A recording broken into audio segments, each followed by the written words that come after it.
So now let's consider the cylindrical robot with a spherical wrist. This system has 6 degrees of freedom. The first degree of freedom is a rotation around this vertical axis, followed by a prismatic joint that's aligned with the same axis. We then make a 90-degree turn and add another prismatic joint horizontally in the plane of the whiteboard. And then the last 3 degrees of freedom are the wrists. This is a rotation around the horizontal axis, the vertical axis, and then the horizontal axis again. These 3 degrees of freedom are all mutually perpendicular to each other. When studying this robot, we'll do it in 2 parts. First, we'll study the robot, then we'll study the wrist. Here we have an alternative iconic way of representing the RPP robot, rotation, prismatic joint. Here, the first rotational degree of freedom is represented by this barrel, and then the translational degrees of freedom, the prismatic joints, are represented by these boxes where the little square on top indicates the direction at which we're going to be translating. So now let's start the Denavit-Hartenberg transformation convention. First, we'll identify the z-axes. The first degree of freedom, z0, is a rotation around the z-axis. Z1 is this prismatic joint. Z2 is a prismatic joint, or it's a z-axis that's perpendicular to Z1. And then here is the end effector frame with the z points in the direction that we're reaching. Once we have these z-axes identified, now let's identify the base frame. We're going to put the origin at the center of the first degree of freedom, and we have really an arbitrary choice as to where x0 can be, so for now let's have x0 pointing out of the projector. So now we have the base frame. From here, we assign the rest of the frames. For frame 1, we're going to choose, for frame 1, since the z0 and z1 axes are actually collinear, there's going to be no link length and no twists. The only thing we have is the distance between these origins, and that distance we're going to denote as d1. Notice that d1 is not drawn on this figure. If during your exams or your homework problems you note that there's a need for an additional variable or parameter, it's up to you to write that down and then indicate it accordingly. You could have just pretended this was a 0 since this wasn't here, but then we would be making up some rotational prismatic joint that I don't think really exists quite yet. So let's just put d1 there. So finally, the joint variable is the rotation around the z-axis, that is the θ1 star. So this first row describes the transformation from frame 0 to frame 1. Now we're going to do the second row, and that is the transformation from frame 1 to frame 2. Here, the z-axes actually intersect, so it would be a good choice to put the origin of frame 2 over there. x2, we have some freedom by which we choose x2, again, as long as we make sure x2 is perpendicular to z2 and z1. In this case here, we'll choose x2 such it's mutually perpendicular and still parallel to our x1 axis. So now let's look at the parameters. The link length is going to be 0 because the axes intersect. There is this 90-degree turn where we went up and then over. The thumb is pointing into the whiteboard, which is the opposite direction of x2, so this makes it a negative 90 degrees. Our joint variable here is this d2 star, which is the distance between x1 and x2. And then finally, there's no orientation, so this is 0. So now we're ready for row 3 of the Denavit-Hartenberg transformation, which describes the transformation from frame 2 to frame 3. Once again, the z-axes are indeed collinear, so the link length is 0, and there's going to be no twists.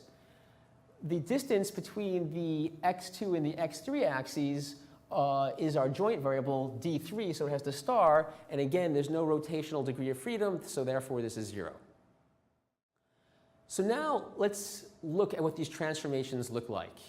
Here, you can see there's this translation along the D1 axis. This was a fixed amount followed by the rotational degree of freedom. And then these were the next two transformations. When we multiply them together, this is the final result. Now, if you want, you're welcome to, once you have the table figured out, to simply substituting into the general form of the Denavit-Hartenberg transformation for one row, get each of these matrices, multiply them together, and that's the resulting forward kinematic map. So now let's look at the spherical wrist. It has 3 degrees of freedom, where we have the first degree of freedom in the plane of the whiteboard, a next degree of freedom coming out at us, and then a third degree of freedom that's horizontal. So now we'll draw the spherical wrist with this alternative iconic drawing where we have our 3 degrees of freedom represented by these barrels. So we're going to have this frame here just as a reminder of what it looks like after we redrew this rotated wrist. The z-axes are trivially assigned. They're through each of the rotational degrees of freedom. And since the z-axes intersect at a common point, we'll choose that point to be the origin. So now it's a matter of choosing the x-axes. So x4 is going to be the axis that's mutually perpendicular to z3 and z4, and that axis is pointing like so. x5 is going to be the axis that's the mutual perpendicular between z4 and z5. That gives us this. And then x6 will be the x-axis that ultimately we will use the convention for the end effector to determine. So now let's look at each row of the Denavit-Hartenberg transformations. This is the transformation that gets us from frame 3 to frame 4. So let's look at the Z3 axis and the Z4 axis. You can see that our x4 axis is pointing this way, giving us a negative 90-degree twist. And then this is the orientation. There's no offsets because all the x-axes share a common origin as well. Now going from frame 4 to frame 5, so here's Z4 to Z5, we rotate positively around the x5 axis, so this gives us a 90-degree twist. Finally, Z6, following the convention of the end effector, is collinear with Z5, so there is no link length nor a twist, but there is this offset to the end effector D6, and again, the rotational degree of freedom is theta 6. So here you have it. Here are the Denavit-Hartenberg transformation parameters and the resulting matrix that comes from multiplying each of these transformations together. However, we're not quite done. It turns out there's a slight mistake here. The mistake is, in this reference configuration, if theta 5 is 0, we will not be in this reference configuration. In order to be in this reference configuration, this joint variable has to be negative 90 plus theta 5. That's what goes over here. Because of our choice of reference configuration, we needed this negative 90 degrees to be here. This is actually a mistake in the book. In fact, this transformation matrix is not a result of these transformations now. This is what the accurate transformation looks like.